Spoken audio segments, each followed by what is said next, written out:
Aindrambu Supatrastham Avipannam Sadapibet. Which water is actually suitable for drinking is the shloka. Aindram Ambu, that is rainwater again. Okay, rainwater which is stored, Supatrastham, which is stored in clean vessel, Supatrastham. Avipannam is which does not have any pollutants in that. Sada Pibet. So this is the kind of water that everybody has to drink every day. Aindram Ambu Supatrastham Avipannam. Pure rainwater stored in clean containers and is free of any pollutants. This is the only water which is suitable. तदभावे च भूमिष्ठम् अन्तरिक्षानुकारी यत् शुचि पृथ्वस्थितश्वेते देशे अर्कपवनाहतम्. So in places, or if at all this kind of Aindra Mambu is not available or inaccessible, that is when you can collect from the resources which are nourished by the rainwater, like Bhumishtam, that is water from the below the ground, Bhumishtam, or Antariksha Anukari, or whatever the water is collected through the Antariksha Jala, that is the rainwater. Such water you can use, but which are in Shuchi Prithvi, which is in clean location, and Deshe Arke Pavanahatam, it is not exposed to wind and light, and it is free from pollutants. Such water can be substituted to the rainwater, but the rainwater is the one which has to be used.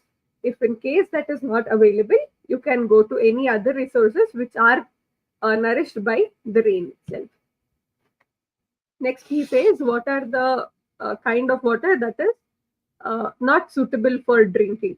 Na pibe panka shaivala trina parna avilaha tritam surya indu pavana drishtam abhivrishtam ghanam guru penilam jantumataptam dantagrahyati shaityataha anarthavam cha yaddivyam artavam prathamam cha yat lutadi tantu vinmutra visha samshlesha tushitam. These are the kind of water that you cannot take. Even if the rainwater consists of these properties, you cannot drink that. He says water is with the water which is collected in panka, that is which has too much of mud or maybe turbid, shaivala trina parna vilasritam. All of these are the pollutants. Shaivala is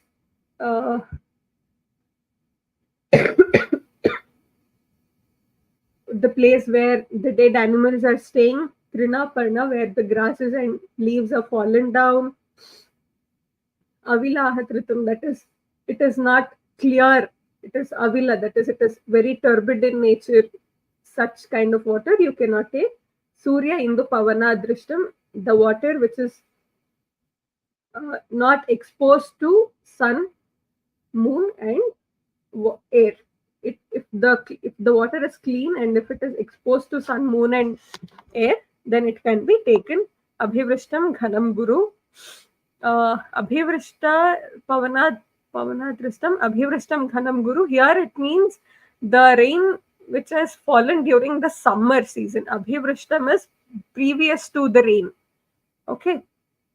That is the monsoon. So the rainwater which is collected during the monsoon cannot be taken, and any heavy water cannot be taken. And the same thing continues. Similar qualities and properties are mentioned here. We'll move on to the next shloka. Here he explains about Nadi. Okay. The river water, qualities of river water is explained in shloka number 8 and 9. He says, Paschimo dadhigaha shigravaha yascha amalodakaha patyaha samasarta nadyo viparitaha tu ato anyatha. So here he's telling the rivers which are flowing towards the west, the Paschimo dadhigaha, the rivers which are flowing towards the the west side, west direction, and the water which are shigravaha, that is, they are having very high speed or high velocity. Such the water from such rivers should not be taken. Yascha amalodakaha.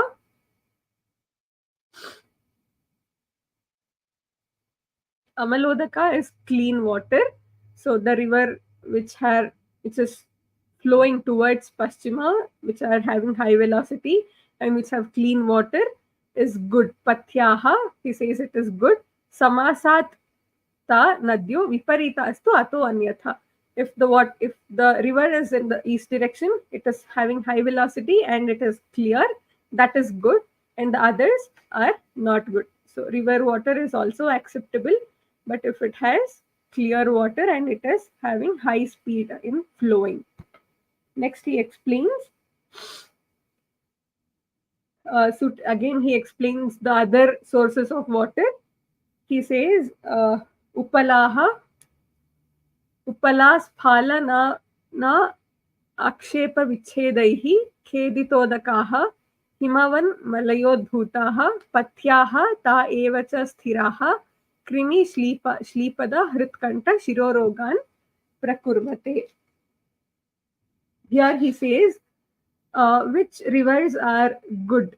I mean, the water originating from which mountain is good, and what happens if it is not properly taken. Okay, he says rivers which are originating from the mountains of Himavat and Malayodbhutaha. Himavan Malayodbhutaha, the rivers which are originating from Himalayas and Malaya regions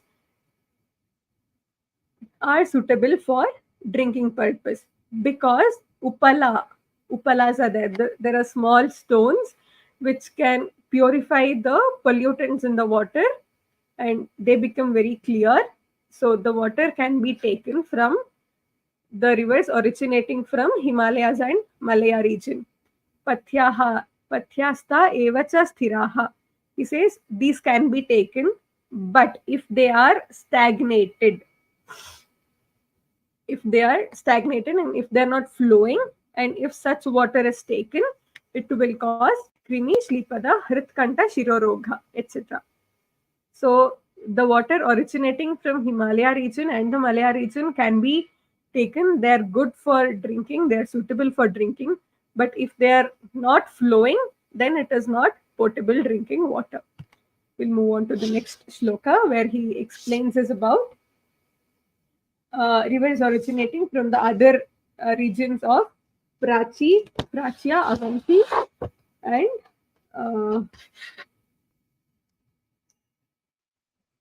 Aparanta. So here, this Prachi, Avanti, and Aparanta are the locations, are the geographical names which are given. Prachya is the locations which are in the eastern region. Avanti is in the mid region, and Aparanta is in the west region. These are the three places that the author is trying to correlate.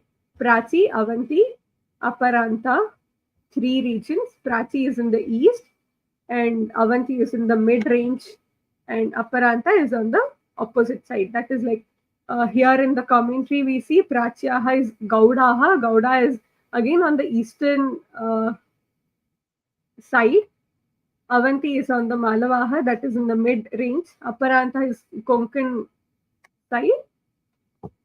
These are the places that are explained, that are connected with, and the water or the river which are originating from such regions are Durnamani, which means it will cause any difficulties in the body. Durnamani.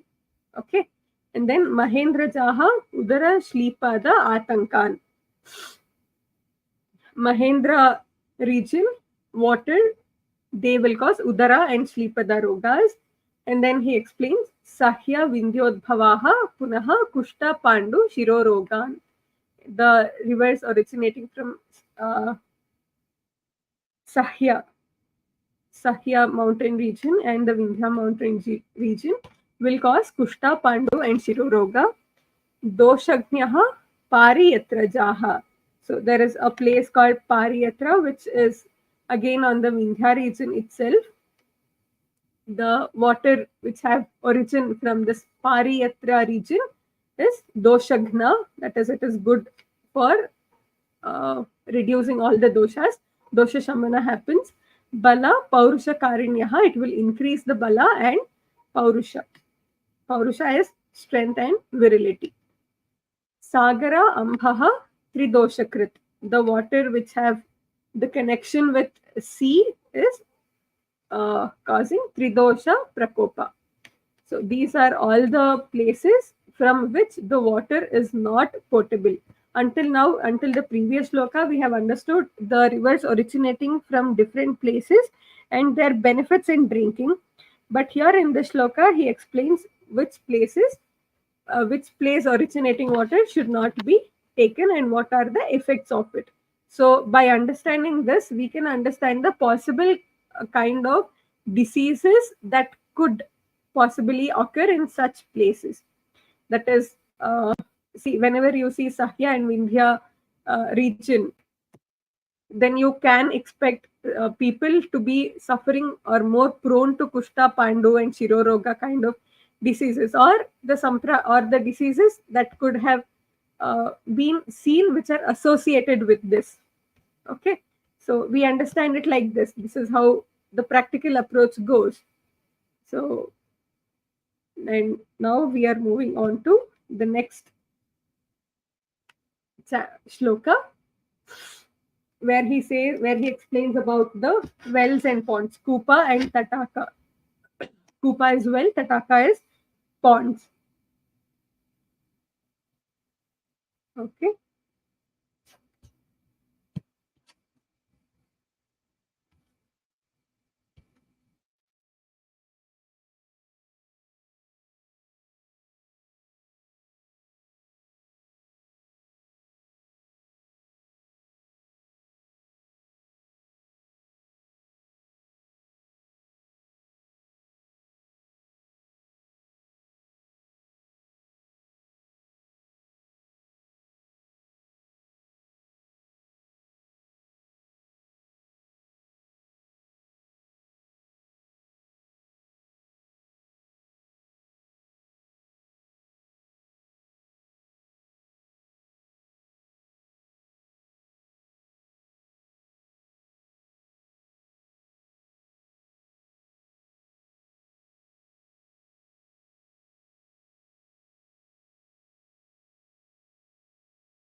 normal people, swastho api, even the normal people has to drink little amount of water again, repeatedly.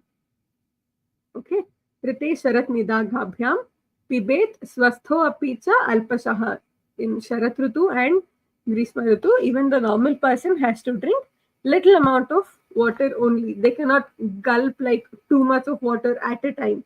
Only small quantities of water has to be taken frequently. Next he says, Samasthula Krisha Bhuktam Madhya Antha Pratamambupaha. Here he says at what time, if the water is taken before food or after food or during food, it depends. It will have the effect on the sthulata and krishata of the person. So he is explaining, if the water is taken before food, then the person becomes lean, and if the water is taken after food, then the person becomes obese, and the person who takes water in between the food becomes, he maintains his ayu. He does not become neither sthula nor krisha. Okay, samasthula krisha. So this samasthula krisha is maintaining the weight, that the person does not neither go too obese nor become too thin. Bhukta madhya. So if the water is taken bhukta madhya, then it is sama. Then if the person is taking water at the beginning of the food, then he becomes lean. Anta becomes sthula. Prathama becomes krisha. If the person takes water first, then he becomes krisha. Water last, he becomes sthula. If he takes in madhya, he becomes sama. This is what we understand here. In the next shloka, the author is trying to explain this about Shita Ambuguna, that is cold water. Shitam Madakeya Glani Murcha Chardi Shrama Brahman Krishna Ushna Daha Pittasra Vishani Ambu Niyachati. So cold water will have all these qualities. It can reduce, it can pacify madakya, that is alcoholic intoxication. Glani is weakness. Murcha is fainting. Chardi is vomiting. Shrama is feeling fatigue. Brahma is giddiness. Trishna is thirstiness. Ushna is heat in the body. Daha is burning sensation. Pittasra, that is Rakta Pitta or any bleeding disorders. Vishani, and any poison. In all of these conditions, cold water is the best. Cold water can pacify all of these conditions. Next, the shloka is about Ushnambu, hot water. Hot water is Deepana, Pachana, that is, it will increase the digestive power and it will help in the digestion of the previous food. Kanthya is, it is good for the throat. Laghu is light. Ushna is, it is hot. Ushnam Basti Shodhanam. So Ushna is the hot water here. Basti Shodhana, it will clear the urinary bladder, that it will help in voiding the urine. Hidma, Adhmana, Anila, Shleshma, Sadhyaha, Shuddhi, Navajvare. So it is best in conditions of hidma, that is hiccups. Adhmana is bloating. Anila, Shleshma, any diseases related to Vata and Kapha. Sadhyaha Shuddhi is after undergoing Shodhana. Navajvara is in the fever which has the recent onset. And then we have the conditions of Kasa, Ama, Pinasa, Shwasa, Parshva Rukshu, cha Shasyate. So in Kasa and in Ama conditions, in Pinasa conditions, running nose, Shwasa, breathing difficulty, and Parshva, pain in the flanks.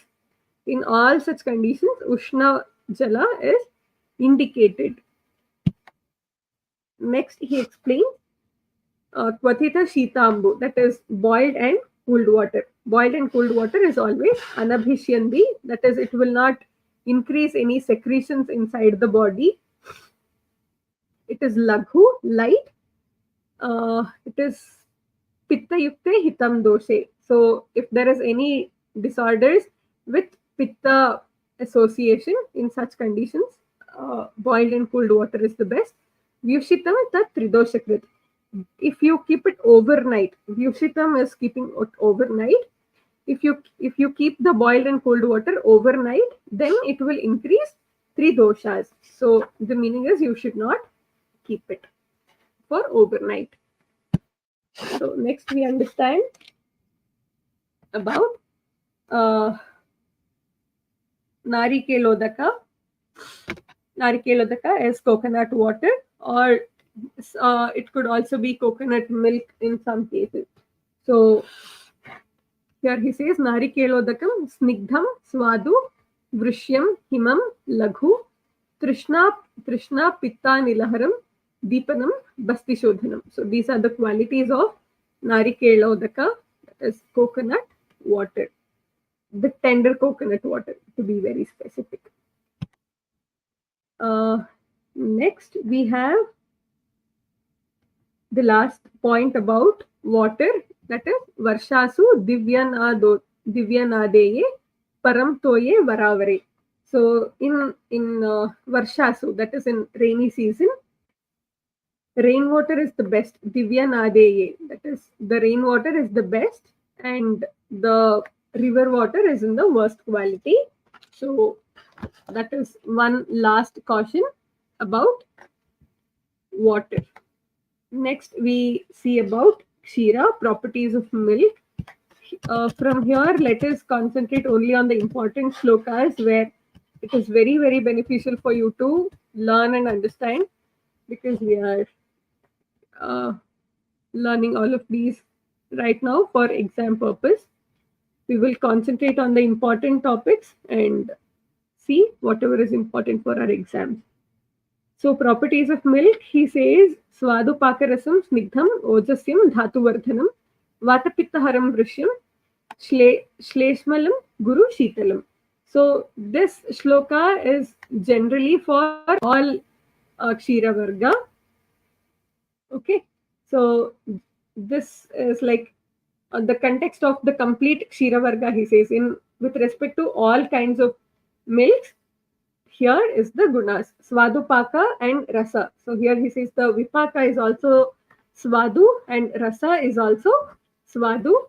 Snigdham, it is unctuous in nature. Ojasyam, it will increase the ojas. Dhatuvardhanam, it will help in building up the dhatus and nourishing the dhatus. Vatapittahara, the milk is always Vatapitta Shamana Karaka. Vrishya, it will increase the aphrodisiac qualities of the person. Shleshmala, that milk is always a dravya which will increase the kapha in the body. It is Guru and it is Shitala. It is heavy in nature and it is cold also. This is about the general qualities of all milks. And then we will, in the next shlokas, in the further shlokas, he's explaining about cow's milk, buffalo's milk, and manushampayaha, the human milk, and ushtrapaya, that is camel's milk, and all the other qualities are also mentioned about every categories of milk or every milk sources. Here, the important point is about the previous shloka where we saw about the general gunas of the milk. If you understand that, then you can correlate with the other qualities also and then start learning. So to understand or to study this chapter, basically, you have to make again tabular columns and start making the tabular column according to the vargas. So first we saw about the water, now we are seeing about the milk. Next we are about to see about curd and different other dairy products, different meat products, everything. So make a tabular column, note down what is the indications and contraindications of such specific dravyas, and then the effect on the tridoshas, which season it has been advised to be taken in and which season it has been advised to avoid. And then the last column which explains about the effects of improper intake. If there are any specific things mentioned about dravyas, like if you take water in which is stored overnight, like the water we saw, which is boiled and cooled water, if it is kept overnight, then it will increase tridosha. So these are the effects of taking improperly, right? So you can make a specific column for that uh, dravya. So studying this whole chapter is also again through tabular column itself. But see, generally this chapter is not taken seriously for the exam purpose of view, examination view. They might ask you a few questions about Gangambu, and they might ask a few questions about milk and all the other dairy products kind ish things, and sometimes curd. But otherwise, even in the later part, when we see, they do not have any specific questions asked from this chapter. In the last at least 5 to 6 years of question papers, we have not seen such questions asked. But it is better if you know all of them, because you will also see the similar concepts in Charaka Samhita also. So comparative study helps, but comparative study is not that beneficial. Okay. So let us come back to the topic here. Here he is explaining about Gopaya, and next he explains about Mahishakshira, Ajakshira, Ushtakshira, Manushakshira, Avikshira, Hastikshira, and Vadavadikshira, that is horse milk.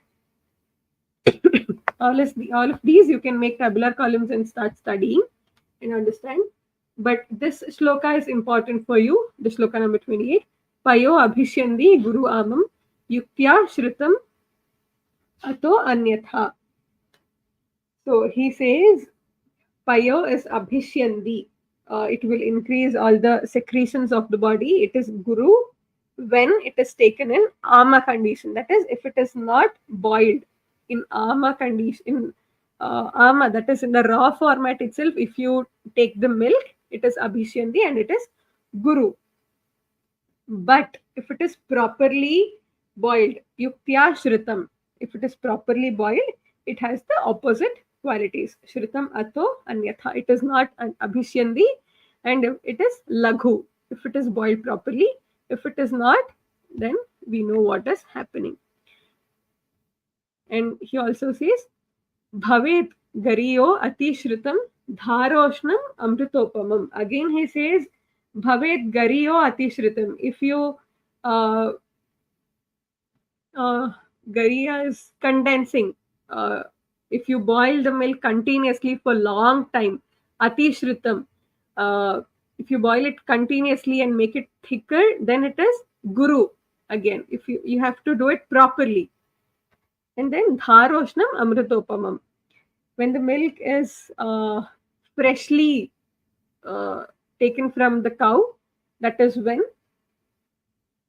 or any resources, if the milk is collected at the specific time, at that time itself, and if it is dharoshna, that is as soon as the milking is done, immediately there is some temperature in the milk, that is called dharoshna. That milk is amritopamam. It is kind of nectar.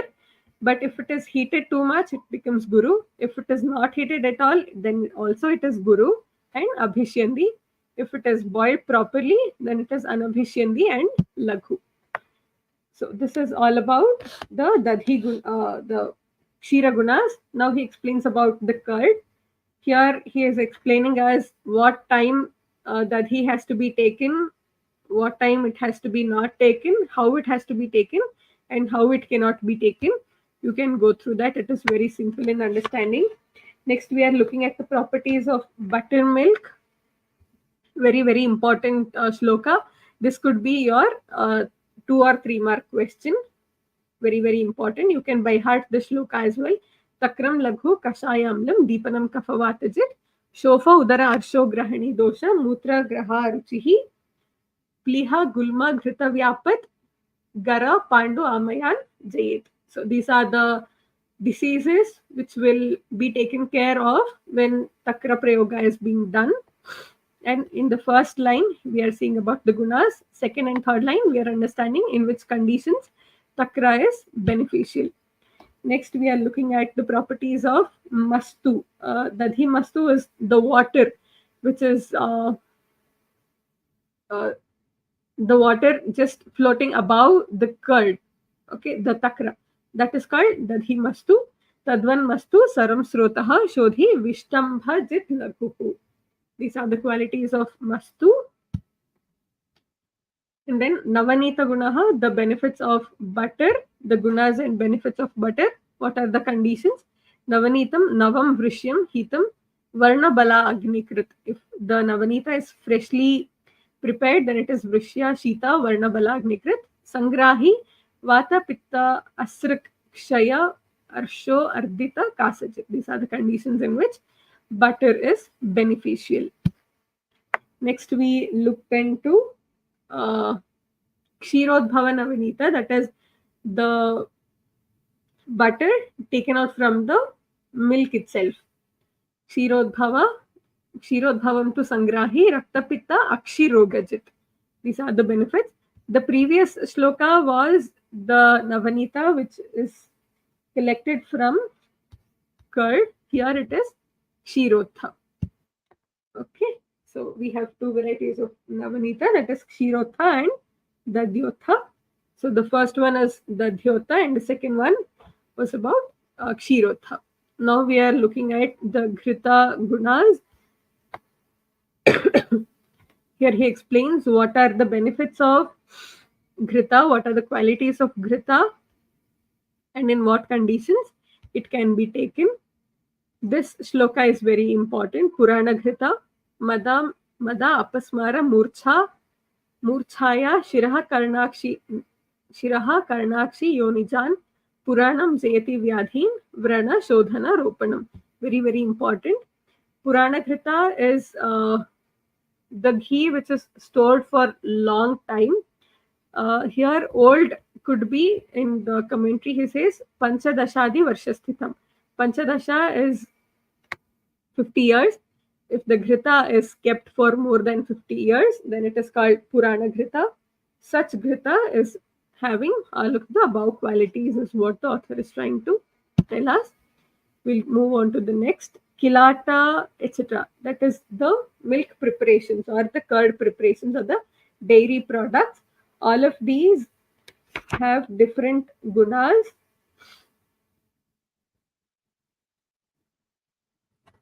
Balyaha, Kilata, Piyusha, Kurchika, Moranadayaha, Shukra, Nidra, Kafakara, Vishtambhi, Guru, Doshalaha. So this Kilata, Kurchika and all, these are the preparations of milk and curd in combination. Combining milk with takra, combining milk with milk with dadhi. All of these are called different preparations. All of these are here. The qualities are Shukra, Nidra, Kafakara. They will increase Shukra, they will increase Nidra and Kafa. Vishtambhi is which will cause constipation or stagnation in the body. Guru, Doshalaha, it is heavy and it will increase all the doshas. Doshalaha. Next we have Gavye Kshira Ghrite Shresthe Nindite Cha Avisambhave. Now he's trying to tell us which among complete Kshira is beneficial. He says milk and ghee, that is Gavya and Kshira Ghrite Shresthe, that is Gavya, milk from the cow is beneficial, and the worst is Avi Sambhave. Avi is sheep. So the milk and ghee obtained from cow is the best, and whichever is obtained from the sheep is the worst. And by this he ends up Kshira Varga. Next he explains about Ikshu Varga and Ikshu Rasagunas and other preparations of Ikshu. Panita, Dhauta, Gudas also is explained here. You can see the sloka where he says, Hridyaha Puranaha Pathyascha Navaha Shleshma Agni Sadakrit. So Purana Guda is Hridaya, that is, it is good for the body and it is good for the stomach. Pathya, that it is the best. Navaha Shleshma Agni Sadakrit. So the Guda which is freshly prepared is Kafakara. And Agni Sada, it will cause weakening of digestion. So these are the simple concepts explained here, which will be very beneficial when you start practicing, because diet regulations is the major point. Exam point of view, maybe not much beneficial.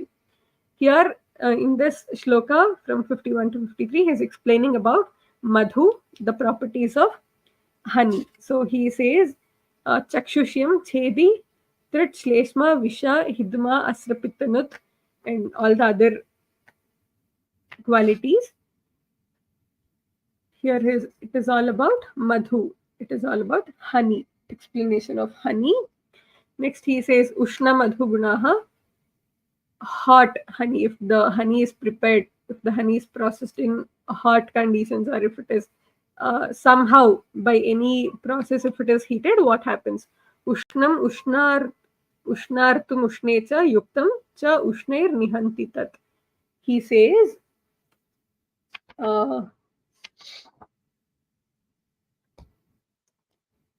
Ushnam ushnartu, that is hot madhu. If it is taken in Ushna Rutu, that is in during hot season, that is Grishma Rutu, or Ushnecha Yuktam, if it is mixed with any Ushna Dravyas, Ushnair Nihanti Tat. And the person who has Ushna qualities in the body, this Ushna Madhu will destroy him. Nihanti, it will destroy him.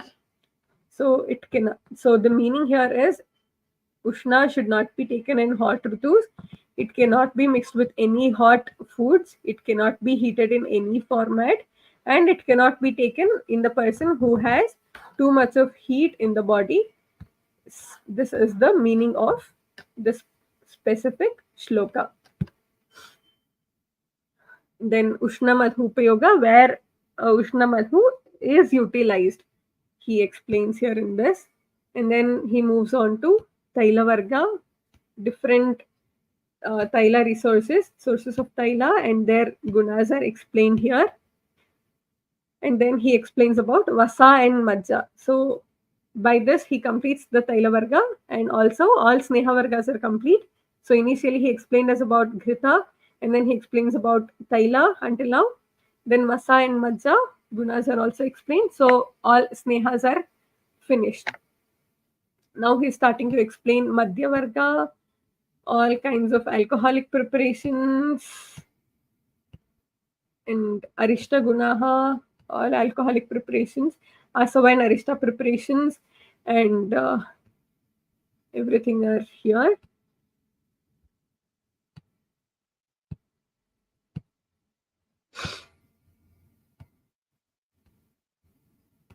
Then here in the previous, here he explains in shloka number 79 to 81, he explains about Kanjika, Dhanyamla, etc. You can go through this shloka. This is quite important for your exams, for understanding also. Then he explains about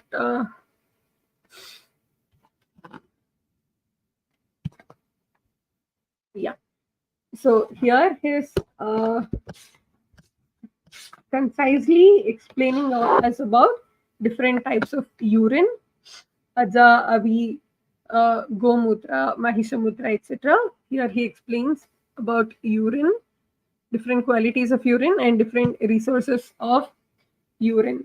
So until now, he has explained about Toya Guna, Toya Varga, Kshira Varga, Ikshu Varga, Taila Varga, Madhya Varga. So 5 Vargas explained in this whole chapter of Dravadravyadi, Dravadravya Vignaaneeyam. So by this we come to the end of the chapter. See, basically this chapter does not